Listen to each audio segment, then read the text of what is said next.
आज आमे पुरी जिलापालଙ୍କୁ पुरीर प्राय 17टी सामाजिक एवं सांस्कृतिक अनुष्ठान भेटिलु। भेटिवार मुख्य उद्देश्य है जे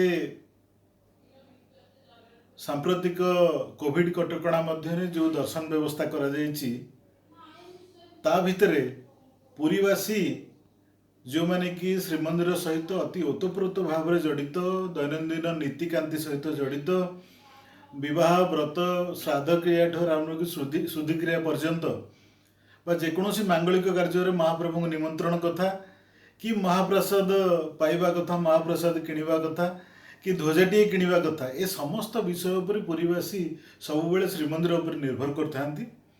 किंतु ये जो लंबा लाइन लगी 3 घंटा धरी धाड़ी रे ठिया हुई ए समस्त कार्य करने पुरीवासी पक्षरे निहाती असंभव। विगत दिन मानक पुरीवासी सरकार विभिन्न कटकणा को मानिचंती। सुरुखुरु रथयात्रा संपन्न होती।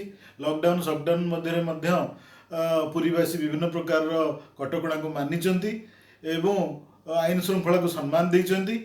तेणु आमर अनुरोध रहा जिलापाल पाखे जे आपण 4 द्वार रे श्रीमंदिर 4 द्वार रे पुरीवासी की प्रवेश अनुमति दिंतु एवं महाप्रभु दर्शन सुविधा दिंतु।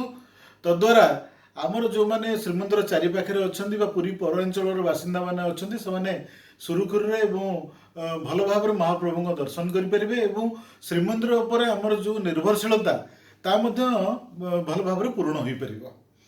एवं पुरी जिलापाल ए समस्त विषय शुणला आमको प्रतिश्रुति देइचंती जे आगामी दिन में से गोटे उच्चस्तरीय बैठक श्रीमंदिर मुख्य प्रशासन अध्यक्षतार आहुत करुँच सेठारे ए विषय समस्त विषय चर्चा हेब एवं निश्चित भाव में किसी गोटे सुखबर पुरीवासी से देवे बोली एभलिया कथा रखिंट पुरी जिलापाल।